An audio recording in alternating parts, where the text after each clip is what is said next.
ہمارا جانا ہوا تو وہاں پر درس قرآن ہو رہا تھا،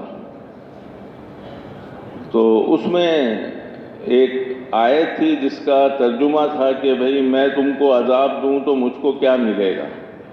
قرآن کی ایک آیت ہے، اس کا ترجمہ ہے، مفہوم ہے کہ اگر میں تم کو، اللہ پاک فرماتے اگر میں تم کو عذاب دوں تو مجھے اس سے ملے گا کیا؟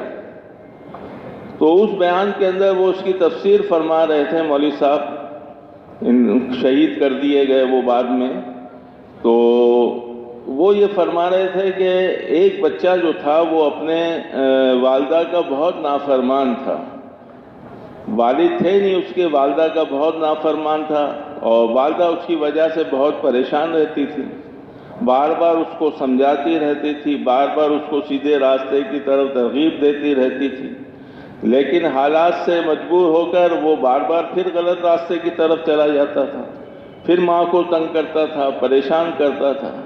ایک دن ماں سے رہا نہیں گیا تو ماں نے اس کو مارا، اور مارنے کے بعد کہا کہ آج سے تو اس گھر سے چلا جا اور دوبارہ اس گھر میں مت آنا۔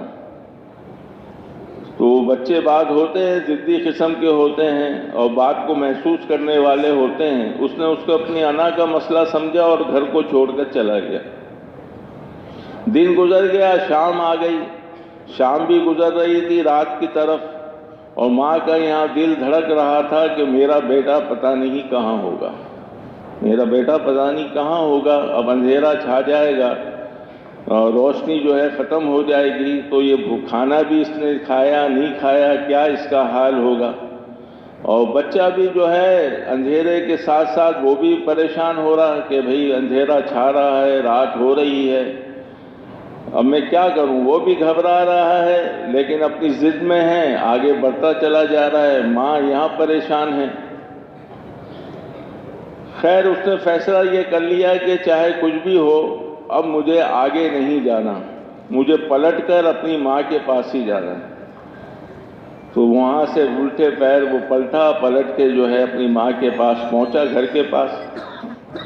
گھر کا دروازہ بند تھا تو وہی دہلیز کے اوپر جو ہے اپنا سر رکھا اس نے، اس کو نیند آ گئی اور وہ سو گیا۔ پوری رات ماں انتظار کرتی رہی کہ میرا بیٹا پتہ نہیں کہاں ہوگا، میرا بیٹا پتہ نہیں کہاں ہوگا۔ اب اس نے جو ہے رات میں سے رہا نہیں گیا، اس نے کہا چلو میں چل کر دیکھتی ہوں کہ میرا بیٹا کہاں ہے۔ تو دروازہ اس نے کھولا تو دہلیز کے اوپر اس کا بیٹا سر رکھ کر سو رہا تھا۔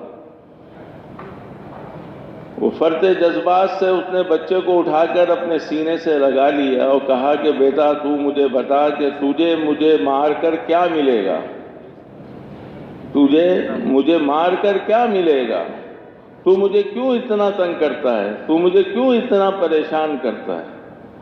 اسی طرح اللہ رب العزت بندوں سے یہ کہتے ہیں، اپنوں سے کہتے ہیں کہ میں تم کو عذاب دوں، مجھے عذاب دینے سے تم کو ملے گا کیا، مجھ کو عذاب دینے سے مجھ کو ملے گا کیا۔ تو ہم میرے محترم بھائیوں، بزرگوں، دوستوں، اللہ کی بات کو مان لیں، اللہ کی بات کو مان لیں، ہمارے اندر یہ جذبہ ہو، ہمارے اندر یہ شوق ہو کہ دنیا میں تو ہم ایسی زندگی گزاریں گے، دنیا میں تو ہم ایسی زندگی گزاریں گے کہ اللہ رب العزت مجھ سے خوش ہو جائے، راضی ہو جائے۔ تو اصل فیصلہ ہم کریں گے، اصل فیصلہ ہم کریں گے کہ ہمیں حضور صلی اللہ علیہ وسلم والے رنگ میں رنگنا ہے، حضور کی زندگی ہمیں اپنانی ہے، آپ کے نقش قدم پر ہم کو چلنا ہے۔ جو دنیا میں حضور صلی اللہ علیہ وسلم کے ساتھ میل کھا گیا، جو دنیا میں حضور صلی اللہ علیہ وسلم کے ساتھ میل کھا گیا، آخرت کے اندر بھی وہ حضور کے ساتھ ہوگا، وہ حضور کے ساتھ ہوگا۔ کہتے ہیں نا کہ شبی مبارک دکھائی جائے گی قبر کے اندر، اور وہ شبی مبارک حضور اقدس صلی اللہ علیہ وسلم کی ہوگی، اور پوچھنے والا پوچھے گا کہ اے قبر والے بتا یہ کون ہیں، تو قبر والا اس وقت صحیح جواب دے گا جب ان کے رنگ میں رنگا ہوا ہوگا، ان کے تعلیمات کے مطابق اپنی زندگی کو گزارا ہوگا تو وہ بالکل بلا جھجک یہ کہے گا کہ یہ تو وہی ہیں جو میرے نبی ہیں حضرت محمد مصطفیٰ صلی اللہ علیہ وسلم. اور اگر اس کے مطابق زندگی نہیں ہوگی، وہ سنتوں کا اہتمام، وہ حضور صلی اللہ علیہ وسلم کی زندگی کی طرف پیش قدمی، اس سے اگر اس کی زندگی عاری ہوگی تو یوں کہے گا کہ میں ان کو نہیں جانتا، میں ان کو نہیں جانتا، یہ کون ہے. تو معاملہ میرے محترم بھائیوں، بزرگوں، دوستوں بہت آگے تک کا ہے، معاملہ بہت آگے تک کا ہے. اللہ رب العزت ہم کو اور آپ کو اللہ رب العزت کی طرف بڑھنے کی اللہ توفیق نصیب فرمائے اور حضور اقدس صلی اللہ علیہ وسلم کی سنتوں کے مطابق زندگی گزارنے کی توفیق نصیب فرمائے. ہم ڈرائیونگ کے اندر تھے تو وہاں پر مختلف ہدایات جب ہوتی ہیں، جماعتوں کی جب روانگی ہوتی ہے تو سمجھانے کی کوشش کرتے ہیں کہ ایک مسلمان کی حیثیت سے یہ دین کے کام کو سیکھنے کے لیے ہم نکلے ہیں تو ہمیں اپنا وقت کیسے گزارنا ہے. اگر وہاں بھی من چاہی کی ترتیب ہوگی تو پھر رب چاہی کب آئے گی؟ سب کو چھوڑ کر سب کا خیال نہیں گیا دل سے تو معاملہ وہاں کا وہیں اٹکا رہے گا. کہتے ہیں سب بنے ہم نہ بنے تو کیا بنے. سب بنے یعنی کام ایسا ہے کہ اس میں آدمی بن رہا ہے، تو سب بنے ہم نہ بنے تو کیا بنے. تو وہاں پر جو ہے مختلف زاویوں سے 2 گھنٹے کی، 2.5 گھنٹے کی، بعض دفعہ اس سے زیادہ کی ہدایات ہوتی ہے کہ ایک ایک بات سمجھائی جاتی ہے کہ حضور صلی اللہ علیہ وسلم کا امتی بن کر کیسے زندگی گزارنی. اور پھر وہ جو اللہ کا تعارف ہمارے دل میں نہیں ہے، وہ احساس جو ہوتا ہے، وہ تصور جو ہوتا ہے، جو استظہار ہوتا ہے، وہ جب ہمارے اندر نہیں ہوگا تو ہم اللہ کی طاقت اور قوت کو پہچان نہیں سکیں گے. ایک مثال دے کر یہ فرمایا کہ ایک آدمی جو حکومت کے بہت بڑے عہدے کے اوپر فائز ہے اور ایس ایچ او ہے، ایس پی ہے، ڈی آئی جی ہے، آئی جی ہے، اس نوعیت کا آدمی وہ کسی گوشت والے کی دکان کے اوپر جاتا ہے اور کہتا ہے میاں مجھے گوشت دینا. اب گوشت دینے والا اپنی طبیعت، اس کو تو اس کا بکرا اس کا ہے، اس کو تو ہر چیز اچھی لگتی ہے.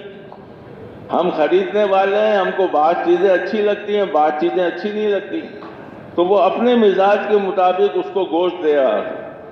تو اس نے کہا کہ مجھے یہ گوشت نہیں چاہیے، مجھے اگر گوشت دینا ہے تو فلاں جگہ کا دو.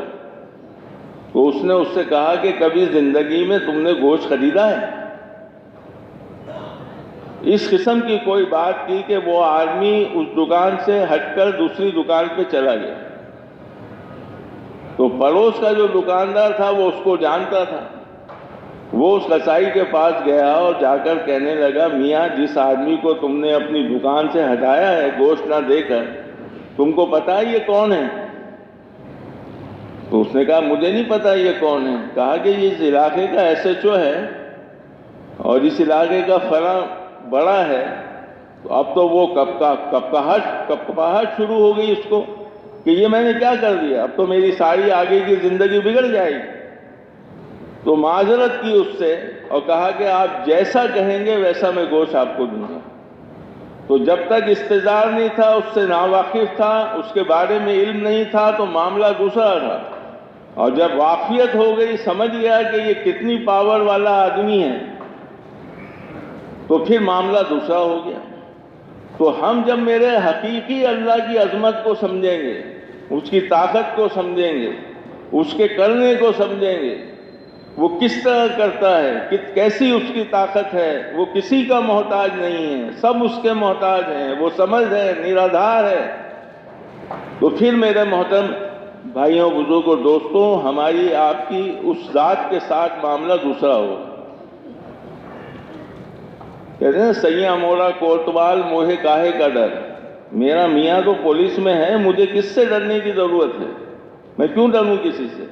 تو جب ہمارا اللہ ہمارے ساتھ ہوگا تو پھر میرے محترم بھائیوں بزرگوں دوستوں ہمارے اوپر کسی اور کا خوف نہیں ہوگا۔ یہ عظمت صحابہ کے دل کے اندر تھی، اللہ اکبر کہتے تھے اور دیوار کے اندر درار پڑ جاتی تھی، سامنے والے کی کسی بھی حیثیت کا تاثر نہیں لیتے تھے کیونکہ بڑا انہوں نے اللہ کو مانا تھا۔ Thanks for watching. Don't forget to like, comment, share and subscribe.